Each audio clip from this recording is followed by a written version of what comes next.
Yeah, I've heard that many ethnic Russians in former Soviet satellite states still have that attitude, and it creates a great deal of friction between them and the indigenous nations of those states. Yeah, especially in the Baltics, where although I believe in the Baltics, there's been like a growing pro-European contingent. There's still like especially since in the Baltics in particular, they were effectively like what people would call settlers. Like Stalin effectively stopped the locals from returning to a few cities and inhabited them with laborers from mostly Western and Central Russia. And from there, basically ethnically cleansed the cities, and it's created this sort of demographic divide in which these people still have this like Soviet patriotism, and they're not willing to like learn Latvian or Estonian even as a second language, and therefore get citizenship. And I'm actually going to be visiting Narva this May for a trip, and I'll probably get to experience that firsthand. But that's about all I've had to say. I'll let everyone else discuss. I have to get going. Okay, have a great day. You too. Does anybody else want to come up? Here we have World Smart. Okay. Just remember not to break TOS. Yo, what's good? Okay, I have a question for you. Have you ever considered Georgism? Yeah, my best friend is a Georgist. Bro, that's so base, bro. Yeah, I just want to say, like, I'm a Georgist Gaddafist. We'd probably agree on a lot of things.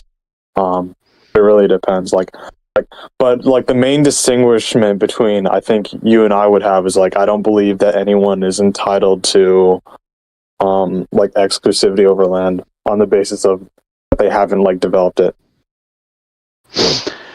Okay. The standard response to that is that there is value in allowing people to simply hold land for a time for speculative purposes, simply because the optimal use of that land in the future is just that. It's speculative. We need time to research and evaluate what the most productive use is, and simply keeping land free of squatters or wild animals is a value into itself that should at least be protected and rewarded in some way. Now, it may be imprudent, however, to take that to such an extreme that, say, you could have a castle baron of old who fences off these vast tracts of land just because he had the military clout at the time, but then subsequently leaves it all fallow and doesn't let anyone hunt, but doesn't even hunt himself. There's definitely at least a morally gray area there, and it's still a bit of a stretch for me to say that that's legally actionable. Maybe it would have to be on a community by community basis, but it is certainly an interesting belief system that Georgism is. But I'm sure there are countless debates between Georgists and other libertarians as to whether in LVT a land value tax is an actual NAP violation, or whether it really is the exception because land is fixed and given directly by nature. It is a very interesting model, certainly. Okay. Yeah, I'm not trying to rip on you at all, but when the way that I heard you describe Georgism, like basically saying that we don't allow people to claim exclusivity over it, that's kind of inaccurate. We allow people to claim exclusivity over a piece of land, conditional to them paying the land value tax. But is that something that you knew? Because I think I might have misunderstood what you were saying. I just want to be sure. Oh, I thought you said it permits, it does not permit at least unconditional exclusivity. Yeah. It's conditional. Okay.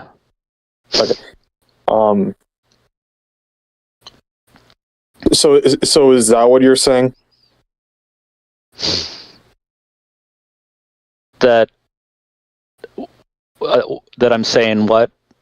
No, because like the way you describe Georgism, you were basically saying that there, like under Georgism, there's no way to claim exclusivity.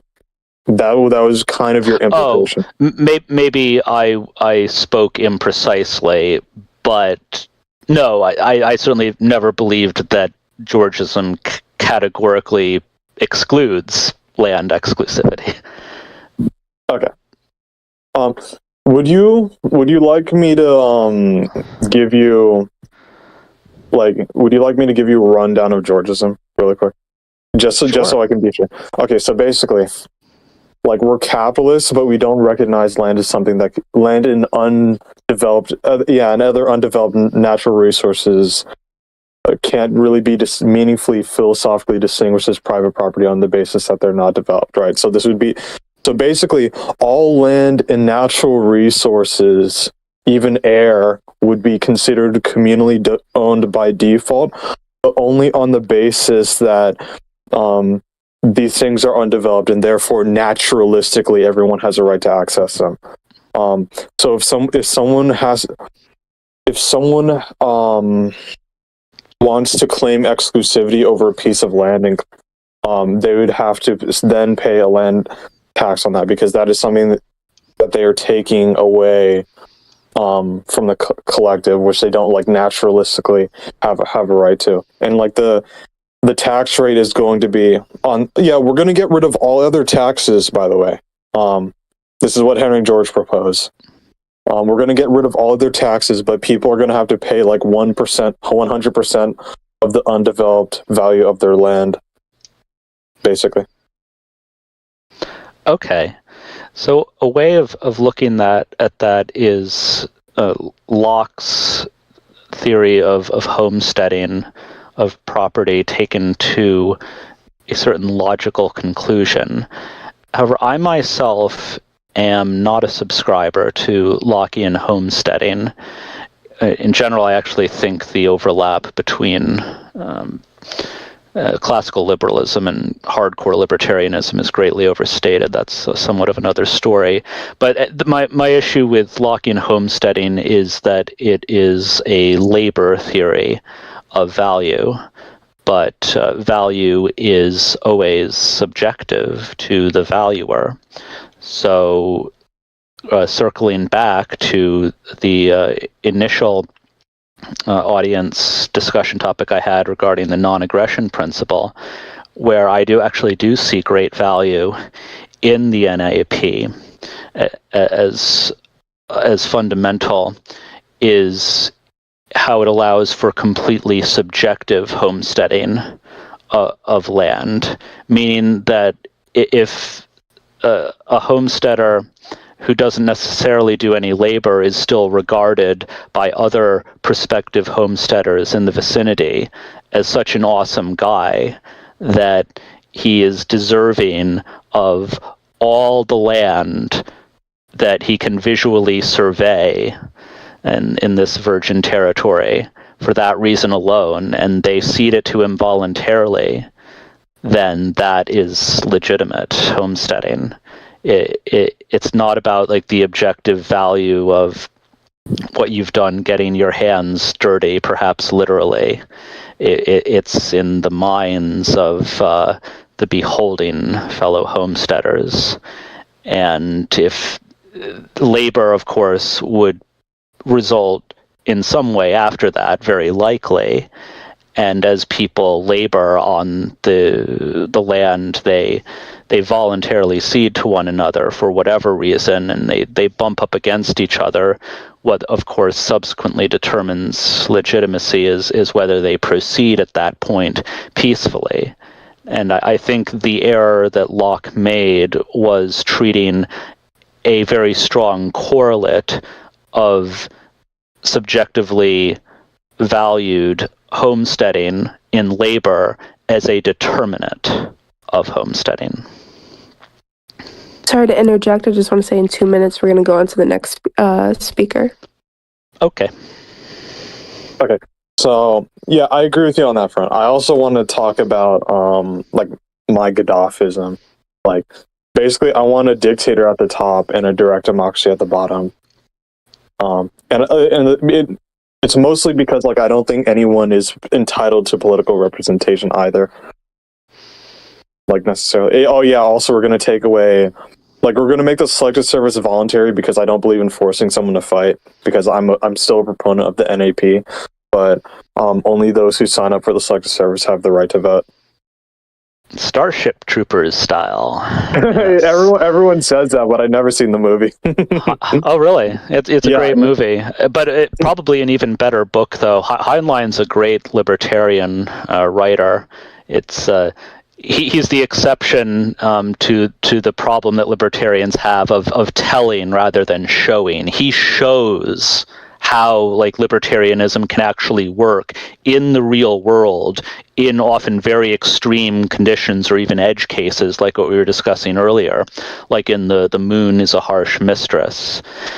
So yeah, that's interesting. A certain mandatory participation in defense services is compatible with libertarianism in, of course, things like covenant communities. If you have a community where a condition of residence for some period of time requires some level of participation in defense, like maybe in a militia, if not more. There are all kinds of ways you can incentivize that as well, including with insurance as well. It's a pretty interesting, probably underexplored topic in my opinion.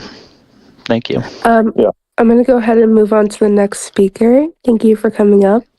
All right. Thank you. Thank you for having me. Of course. Have a great day. Voyant, the other person left, so we'll come back up. There we go. All right, let's see here. I'm going to try to make it speaker here. All right, so the thing I'd like to say to the guy who was just up here real quick, and I guess on Georgism in general, you know, in case you're considering that as part of your movement or you know, group or whatever, is that, you know, the Georgist says that it's aggression to take from the commons. And I think that this commons implies a group property right over land or whichever scarce natural resource you'd like. But the issue with this is that group ownership always entails a contradiction, right? So you consider a set of people, A through Z, who each commonly own a stick, right? What is to be done about a conflict over the use of the stick between A and B, right? There are two possibilities. Either A is said to be the just victor, or B is. If A, then he owns the stick and B does not. And if B, then he owns the stick and A does not. But both options contradict the presumption that every member in the set own the stick, and therefore group ownership, like, simply cannot occur. Right? There's some supposed solutions to this conundrum, right? The first is a democratic one. What's up? Oh, sorry, continue. Yeah, so there's one solution, which is the democratic one, right? You can have essentially all the members within the set vote to determine who the just victor is. But still, any who lost the vote did not own the stick, right? Their will did not come to pass. They didn't. Their desired possession was considered unjust, right? Also, you can consider the set, which consists of just A and B. What vote could possibly be conducted between these men, which would not come out as A in favor of A and B in favor of B? If B voted for A or vice versa, there would be no conflict, and law only studies those set of situations where there is conflict rather than those where men are in harmonious agreement about how things should be done.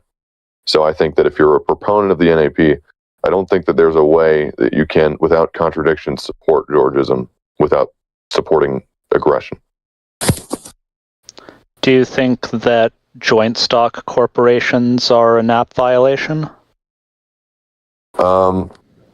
I mean, they're not necessarily it would depend on the situation. Like, I think that you can have a setup where, like, someone agrees to transfer the title of a certain amount of money, and in exchange they're paid a dividend every month or year or something. And that would, be the same thing in effect, just that, and I suppose you could set it up to be to get it to where you have like a conditional transfer of title to whoever owns more than 50% of the shares or something like that. And I don't see how that would be a collective ownership. I just see that as you're transferring the individual exclusive ownership from one member of stockholders to another. Yeah, it's certainly not collectivist ownership. I certainly have no problem with it. I think it's actually a very valuable invention in terms of contract law. Right. But there are some libertarians who do think that joint stock corporations are illegitimate. They're collectivist or purely constructs of statism. But as a historical matter, very little land or property was homesteaded by lone wolf individuals. It was almost all homesteaded jointly and simultaneously within clans of people who made various kinds of arrangements among themselves about how the usufruct would be subsequently distributed. Was homesteaded by... My point with that was just that, to the extent that it is truly group owned, there is a contradiction entailed by any sort of conflict between the co-owners. But the reason that I came up was that I heard you say that we should sort of protect our interests, that we should use sort of the military and foreign aid where it would be kind of beneficial to us. Am I reading you correctly on that? I'm sure there's more nuance to it, but...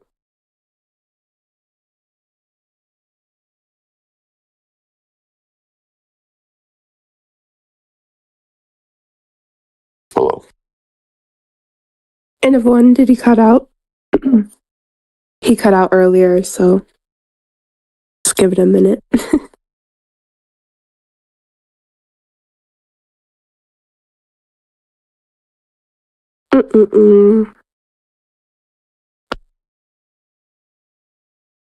How's it going, Opti? It's going great. N of one, are you there? Hold on, my computer's screen keeps locking. Okay. It went quiet for a little bit. Okay, so Voyant, if you just want to repeat the last thing you said. I was just wondering if, and I know there's more nuance to this, I think you were saying before that we should protect our sort of interests, we should use the military and the foreign aid to the degree that's kind of beneficial. Well, why shouldn't we do what's in our interest? We can't do anything else. We can't live anyone's life but our own. So of course we have to do what's in our interest. Well, I mean, when I say we should do what's in our interest, I'm saying in this kind of collectivist sense, like the government should protect the interests of the people or something like that, and that we should use the military and the foreign aid or the budget for foreign aid to kind of achieve this. Well, there are policies that benefit virtuous and productive Americans much more than others do, including foreign policy.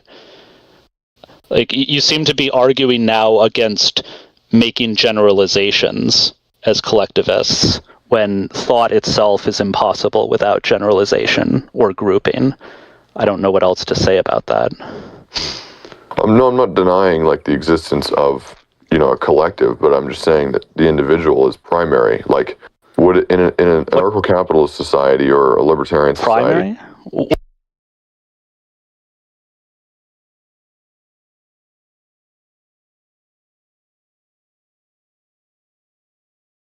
From one another, and as I said, we can't live anyone's life but ours. I'm speaking of methodological individualism.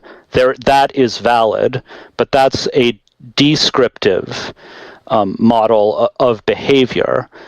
Everyone can only act to reduce their unease within a given amount of time that they have, which itself is scarce. There is, however, as I mentioned earlier, an alternative ethical model to Rand's rational egoism, in that it's, I think, less self-righteously framed, although substantively the same. And that's when you apply methodological individualism to ethics. Where it parts company from Rand is that where Rand sees values as rationally chosen, actualism just takes them as a given, regardless of their source, and recognizes that most core values of the human condition are intractable, individual by individual, and culture by culture. They are what they are. And so an intuitive way you can think about actualism is don't worry about stuff that's beyond your control, only applied to ethics. But you, under actualism, perhaps, unlike even Randian egoism, you don't even have to say, is it right for myself as an individual to want this for myself? Because of all the redundancy and unnecessarily mental energy you spend grappling with that. You just want. You just are. It's a very Zen kind of attitude, but perhaps formalized a little bit with the Western modeled thinking of Mises. And so let me, just to wrap that up, to put a bow on that regarding the context of this discussion, which is the individual or group is primary.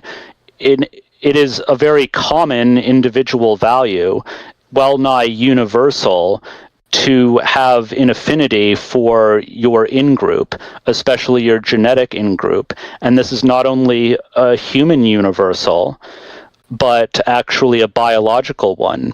Even plants that are more genetically similar will grow toward one another rather than away. And regarding the individual or group in terms of so-called sacrifice, it might very well be that if a group does not survive over a time horizon of your preference, you no longer consider your own life worth living. This is especially true of the family group, and within that group especially true of the group that comprises you and your children. But it's still your life that's under consideration and only consideration. So in that sense, that latter sense, the individual is primary, but a group affinity is a massive value that is indeed a biological norm, and an overwhelming one of that. So I agree with the substance general of Rand's ethics, but I think she was very self-destructive in how she labeled it selfishness, because it's a reactivity to the false promise of collectivism. The reason why collectivism is pervasive and it's so potent, corrosively so, is because in-group affinity is a very real and immensely powerful and important phenomenon. It can be deeply subverted that way through all kinds of collectivist movements, as we know, including nationalist movements and patriotic ones. That was one of Hitler's great sins, actually. But there is that significance, and that kind of reactivity in the framing and labeling of ethics, I think, is actually a big problem in libertarianism. It creates what I alluded to earlier as this pathological atomism that I think Zulu promotes to a degree, where he perverts healthful, holistic, and enlightened individualism, in a sense, that is fully cognizant of group affinity and what it means for real self-interest into this self-destructive atomism. So I think my statement is, what's up? I can just interject. If we can make it really short, that way we can move on to the next person. Gotcha. Yeah, my statement I think is a lot simpler than you're making it out to be. It's just a stolen concept to affirm the collective and deny the individual, because a collective is made of individuals. It's like saying, I don't believe in animals, but I believe in dogs, you know? But the point this is the final thing. When you say we should use foreign aid, we should use the money that's been allotted to the military to protect these kind of foreign interests.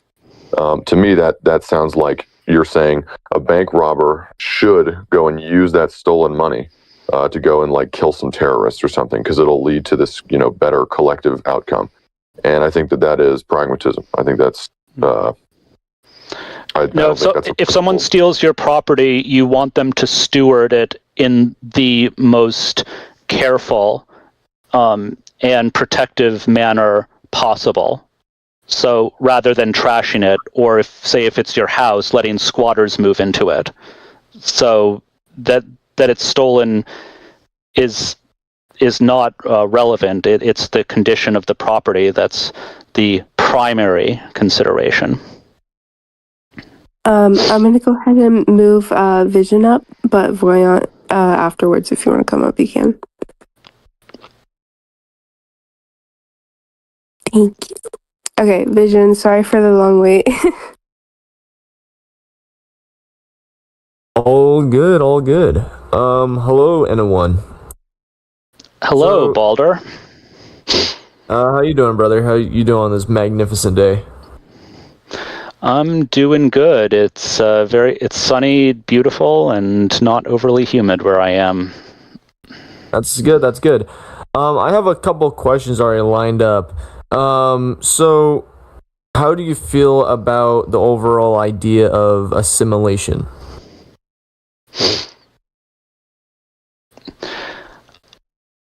I think assimilation is obviously desirable when your core demographics are robustly protected, because your own people benefit from in-person interaction with foreigners of compatible values. But assimilation is a strong case. It's not even strictly necessary when you have a baseline of high homogeneity.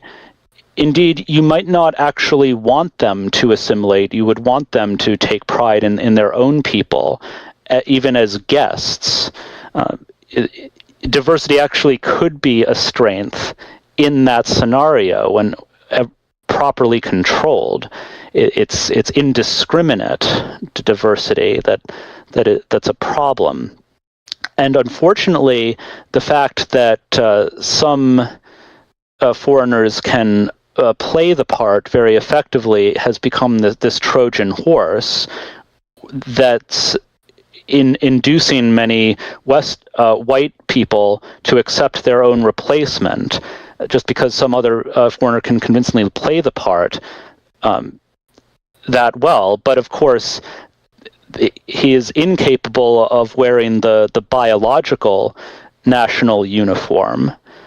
That's something that cannot be assimilated, that aesthetic. And it's funny how people so often just want to dismiss or reduce race as skin color, but the very degree to which they do so suggests that skin color as an aesthetic value is actually very important, and that cannot be assimilated. And of course, it should be protected accordingly as a value in its own right. I'm actually a huge proponent of pure aesthetic identitarianism for this reason. I do not like the collectivist dick measuring contests among races regarding IQ, crime, and educational statistics, or that of disparate economic achievement, because it's only collectivists who are emotionally or spiritually invested in those things. They're interesting from an anthropological perspective in a purely academic mode, but not as an ethical one, not as a spiritual one. You should not derive any self-esteem from those kinds of considerations at all. Oh, okay. Yeah, because I'm trying to figure it out because especially for me as an immigrant from Sweden, right? I assimilated right into the American way, and also at the same time I started learning English. I moved here 11 years ago, but at the same time you also got to put in perspective too, Mr. N1, that with some groups that are incompatible with American values, like let's take for example the people that are in support of Sharia law, or Muslims in general, or we can also put in another group with some like communists right on the east with the Chinese and Vietnamese. They're all like, for modern America as of today, we're becoming more tribalistic than anything else and less unified.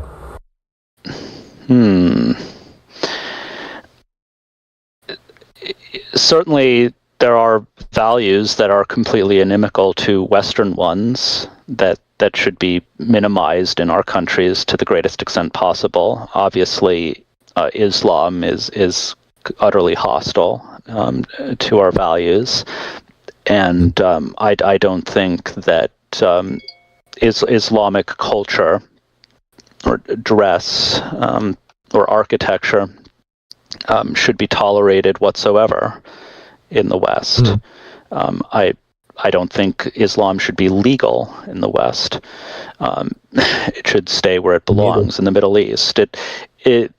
And yes, it is racist. Yes, it is racist to oppose Sharia and Islam, because even though, yes, technically it's a religion, what the religion amounts to is a rationale for Arab supremacy.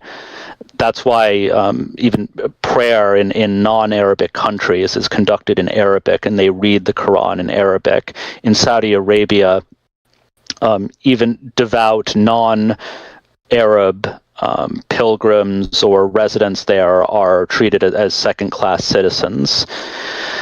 So that's an open and shut case. There are more intermediate kinds of cases, like certain Eastern religions and when you cut out.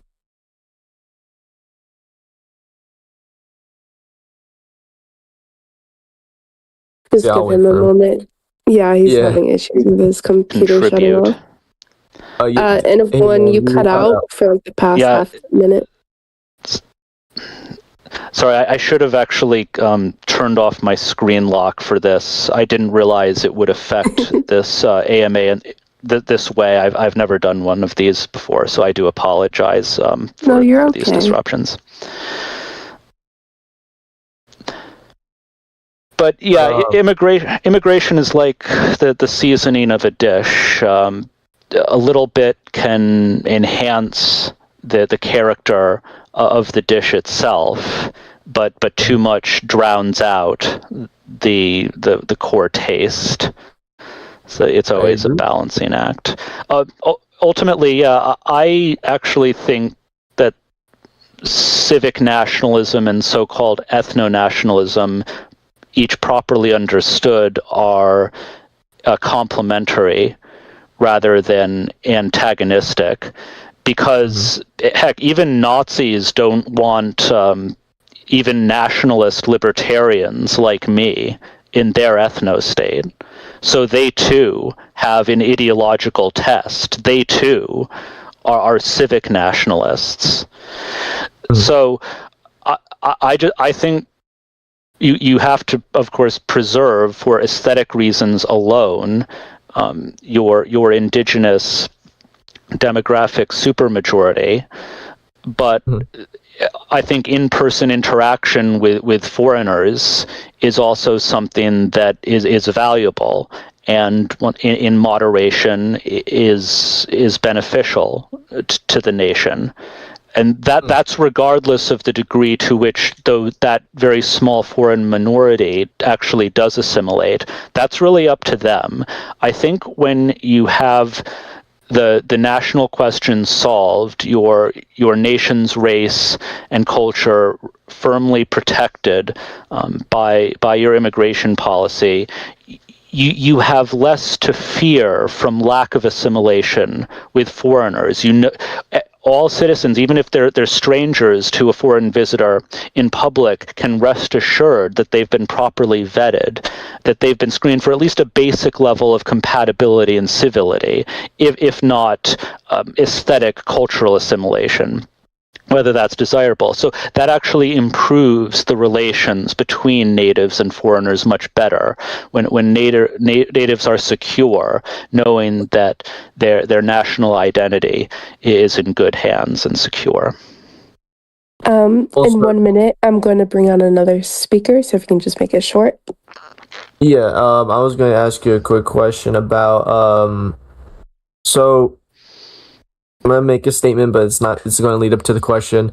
I'm somewhat of a founder of Remigration for America.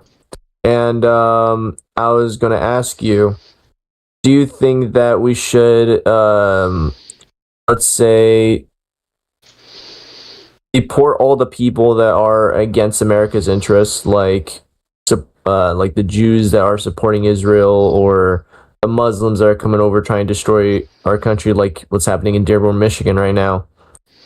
Should we deport those people unethically or ethically? Sure. Foreign subversives are absolutely subject to deportation. You have to respect the rules of the house you're a guest in, and communism should not be tolerated. We should reinstate the Communist Control Act of 1954 and eradicate them. I don't believe there is any right to be a communist. If you say I'm a communist, you're saying I'm robbing you. The very identity of communist or socialist, same thing, no difference, is a threat, and a threat is legally actionable. Regarding Israel specifically, I'm okay if people are private Zionists, if they want to personally donate their own money or voluntarily fundraise for Israel. But efforts to divert our foreign policy into ruinous regime change wars in the Middle East, like what the Israel lobby has been doing, should not be tolerated any more than communism. And there should be a crackdown on that. Absolutely. I agree. And also at the same time, do you think that the special interests, like lobbyists that are from and supporting foreign countries instead of our own, should be registered as a foreign lobby? Yep, that makes perfect sense to me. Thank you very much, Balder. Appreciated those questions. Absolutely. I'm going to step away for literally just a minute or two for a bathroom break before taking further questions. Perfect. Snake, if you can just put in Liberty discussion if you still want to come on, because I saw that you had your hand raised and then you removed it.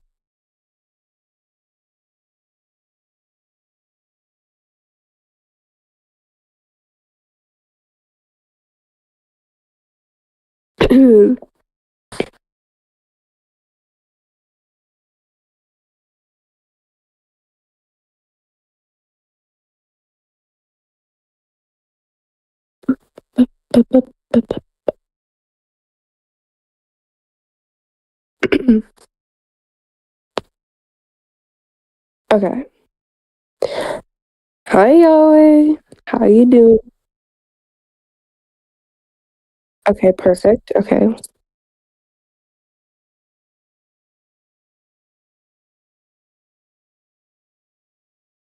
Period. Can I finally get my exact?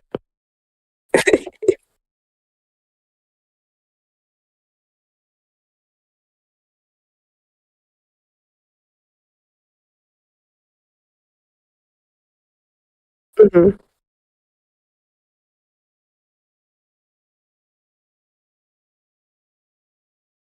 Wait, non-circumcised? Oh.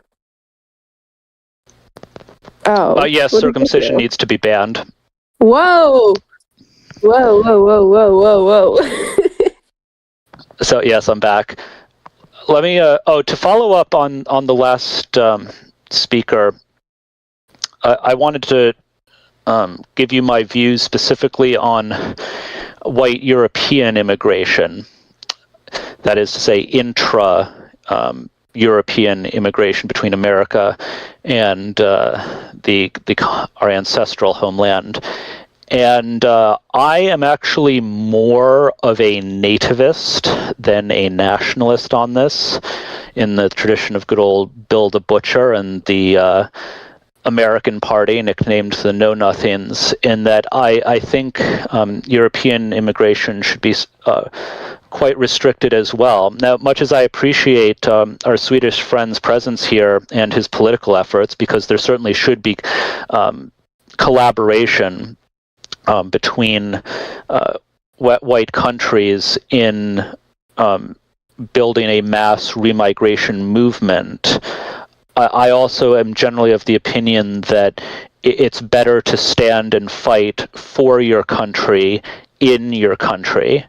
And because of the value of in-person interaction, of in-person community building, that COVID 1984 especially made us all very painfully aware of, it's better for especially the top political activists on the right to mostly remain in their own countries. I think that asylum status for political refugees from the more draconian globalist regimes of Europe should be edge cases. It's something that our State Department should review on a case-by-case basis and make a determination as to whether it's in the general interests of the West to allow it. Because, of course, a refugee is someone who is, by definition, associated with something to be fled from. And the default attitude towards such a person should be one of suspicion rather than sympathy. I have a question, but okay. Okay. 1 Timothy 2:12. I'm vehemently anti-feminist, but I'm not vehemently trad either. Same. I'm against feminism as well.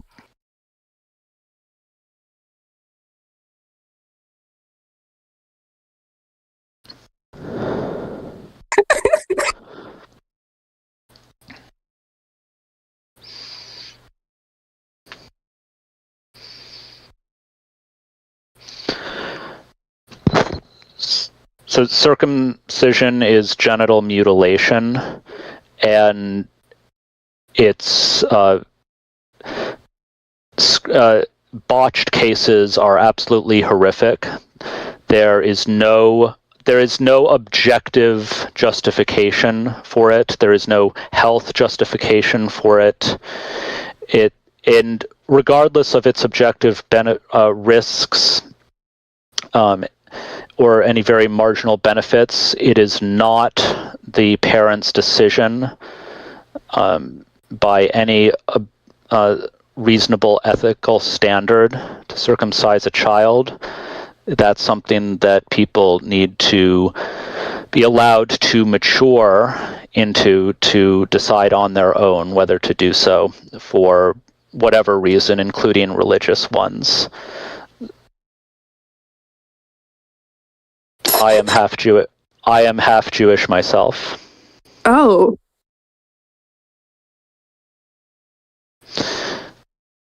Well, circumcision is very common among non-Jews in America. It's this bizarre fad that just took off right around the period of most millennial births.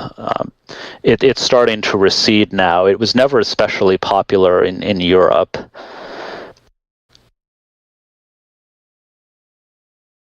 I don't know the particulars.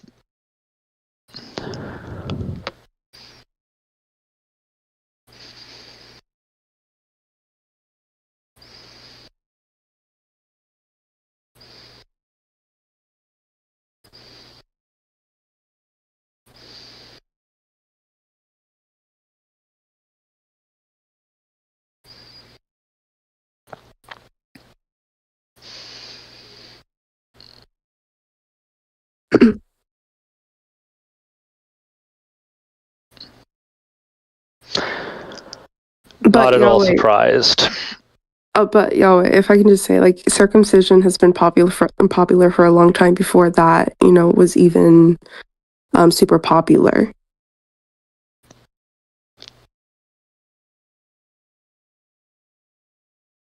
Mm-hmm.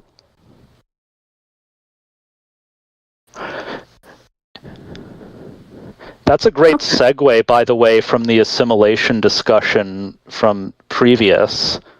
I can think of no better test of assimilation for a Semite, Arab or Jewish, in the West than, like, can you refrain from, like, cutting a baby's dick and actually respecting their bodily autonomy enough to let them mature and decide for themselves whether they want to do something that's stupid and disgusting.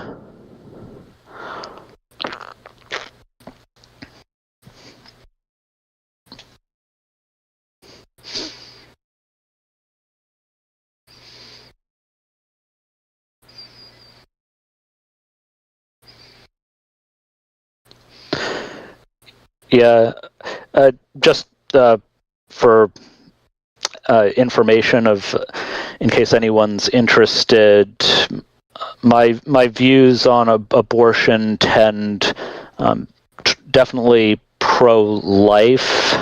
I am for broad restriction of abortion especially beyond the first trimester, but I am definitely not a personhood at conception absolutist either. The issue has no objective resolution in terms of when it's acceptable to terminate a pregnancy. It's a function of disgust sensitivity and sense of sanctity, which is highly subjective from individual to individual. And I'm also very pro-IVF. I think that many of the arguments against IVF, especially from the Catholic Church, are utterly backward.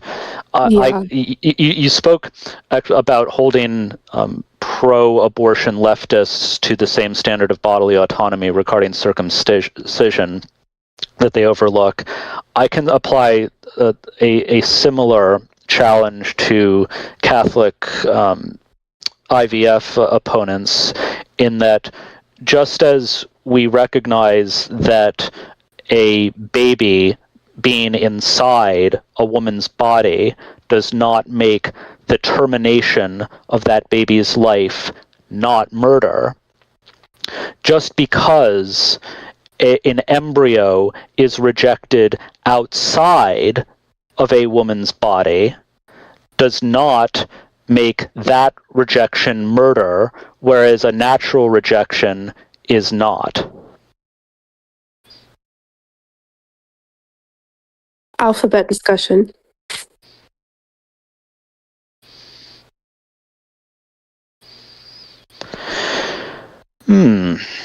That's a pretty big topic. If you go by the letter of the Constitution, it's all unconstitutional, and they've obviously been a very destructive force historically.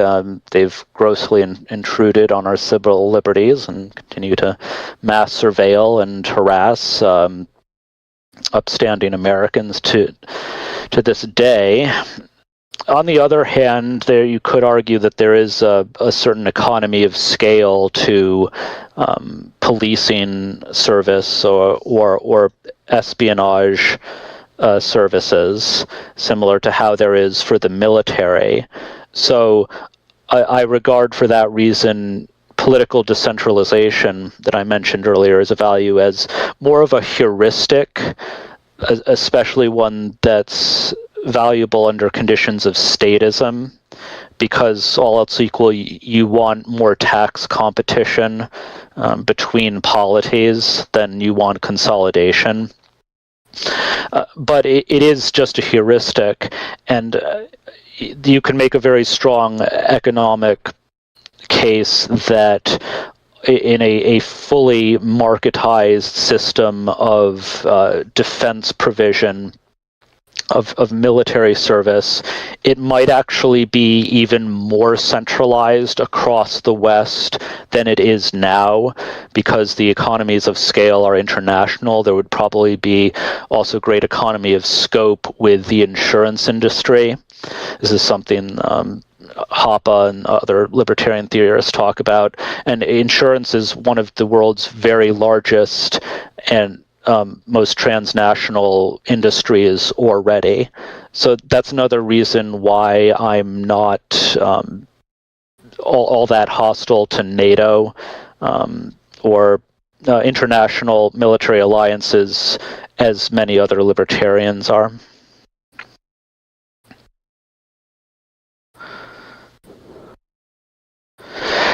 It would be privacy.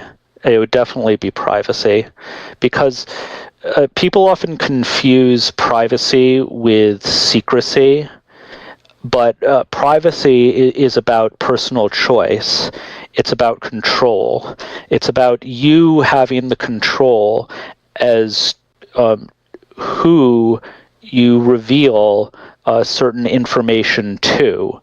And you get to control that disclosure or concealment in a way that is consistent with your own values and objectives.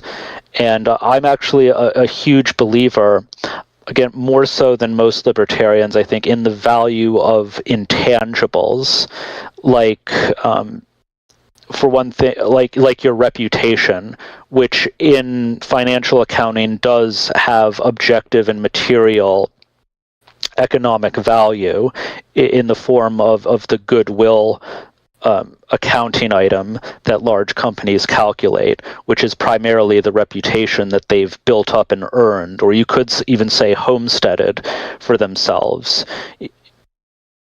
I'm sorry, I'm digressing a bit, but I was just giving an example of how I value intangibles, like having that the satisfaction of complete control of your personal information, that psychic value of that control, which we call privacy, is a very great value unto itself, and it's one that organizations like the NSA, FBI, and CIA have grossly trampled over.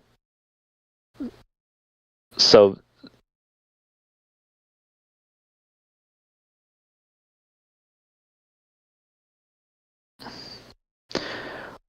warrantless surveillance on the NSA's part, as revealed by Edward Snowden, that obviously surveillance is something that needs concrete justification for if someone's life or property are under imminent threat from a bad actor, and surveillance thereon is justified. That's why we have a warrant process built into our law. It's a very well established legal principle and procedure, because we regard the privacy of the overwhelming majority of the population that is law-abiding more than we value necessarily catching certain criminals in the act on a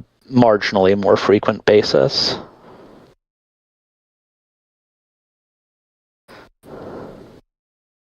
Homosexuals. Oh, wow. I thought you meant the alphabet agencies. No, that's what they're.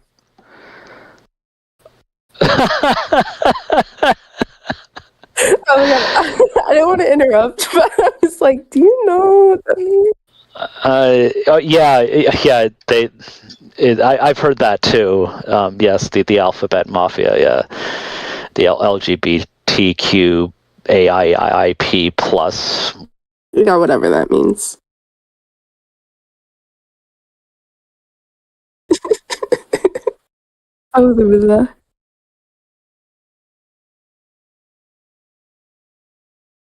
Religious, but I mean, sexual deviancy does carry a stigma for objective reasons. thinking primarily of the fact that homosexuals have much higher rates of pedophilia than normal people. And that's something that does justify discrimination, like pursuant to protecting our children. So I don't believe in anti-sodomy laws generally. I think Lawrence versus Texas was the right decision, again, pursuant to considerations of privacy. I don't want the 98, 99% of the population that's not deviant being treated as though they could potentially be through surveillance. I don't want a society of just blackmailers and gossipers that prohibitionism would encourage.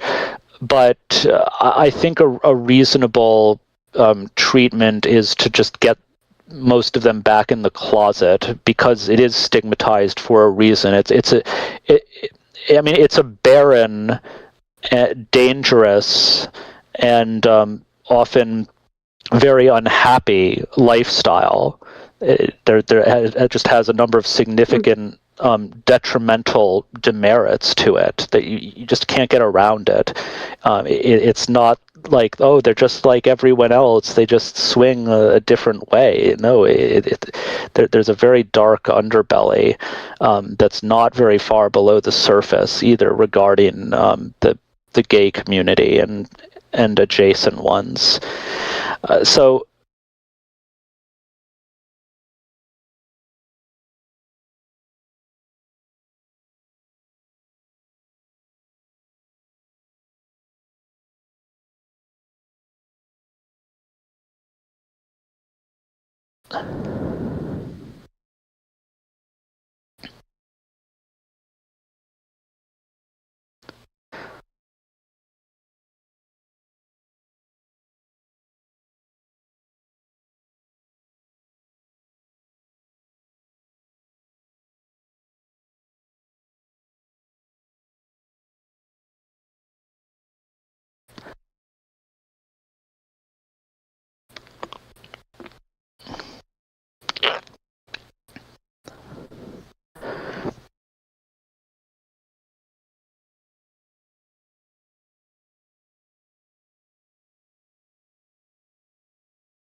You said that wrong. Right. You mean 80% of convicted pedophiles are men. You said 80% of pedophiles, men.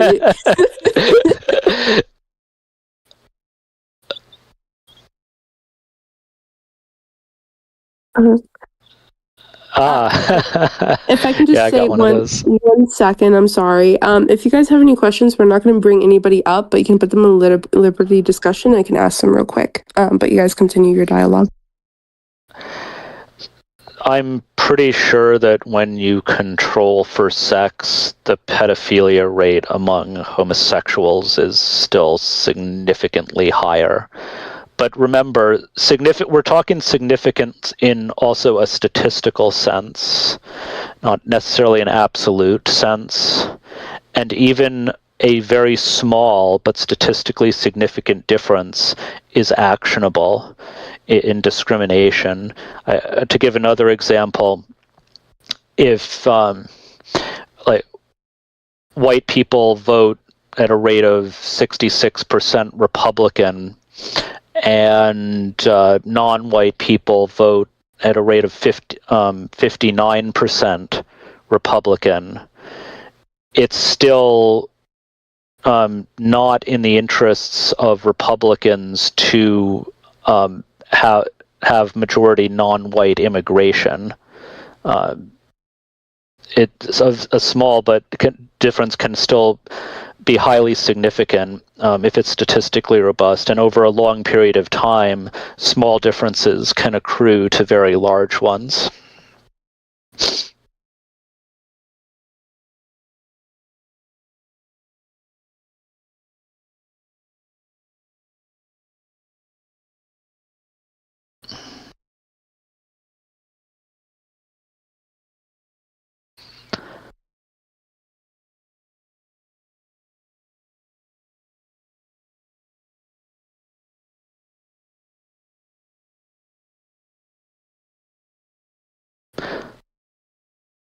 Okay.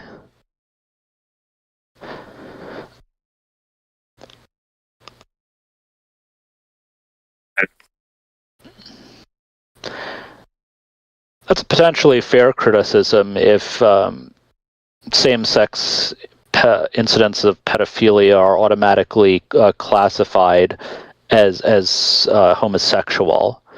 That is to say, with regard to adults as well, that could be a distorting factor. But that overall is not my impression that I've gotten of the literature.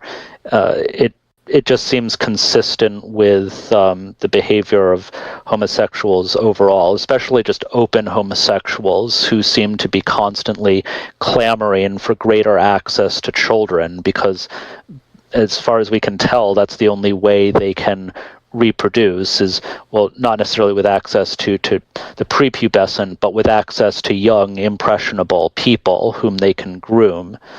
So that does seem at least of a piece or very uncomfortably proximate to pedophilia itself, if it is not necessarily pedophilia.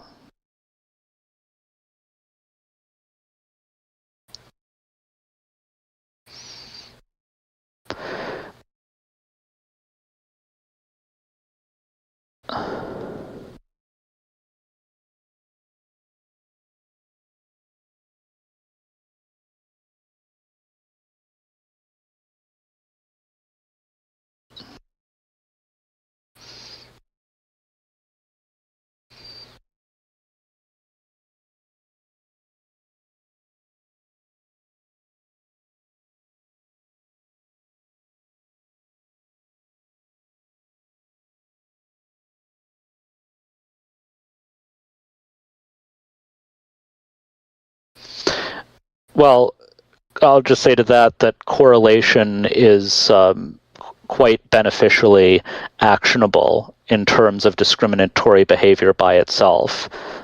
Does being just a black person necessarily make someone violent? Well, no. But knowing that the 2 repeat allele of the MAOA gene has a much higher incidence among the black population, or just the general correlation of that population phenotype with violent crime, that correlation, whatever its causes, is actionable in terms of protecting yourself in a society as tragically diverse as ours. He left the stage. I just want to ask a question from a user that was I can't speak. A user asked a question. They said, "Do you think the government is doing a good enough job on handling the issues rising in Dearborn and in their own cabinet?" I can't speak to Dearborn specifically. I will say it's just insane after 9/11 that we subjected ourselves to the humiliation of the TSA and continued and even increased Muslim immigration, ultimately seeing exemptions made for Muslims with the TSA because just subjecting them to the same pat-downs or searches that everyone else was problematically racist. And as I said earlier, discriminating against Muslims is racist, and that's a good thing. We should do a whole heck of a lot more of it. Thank you for coming to my TED Talk. Can I just ask one follow-up question to that? Sure. So, in what way do you feel like Muslims should be checked more in TSA?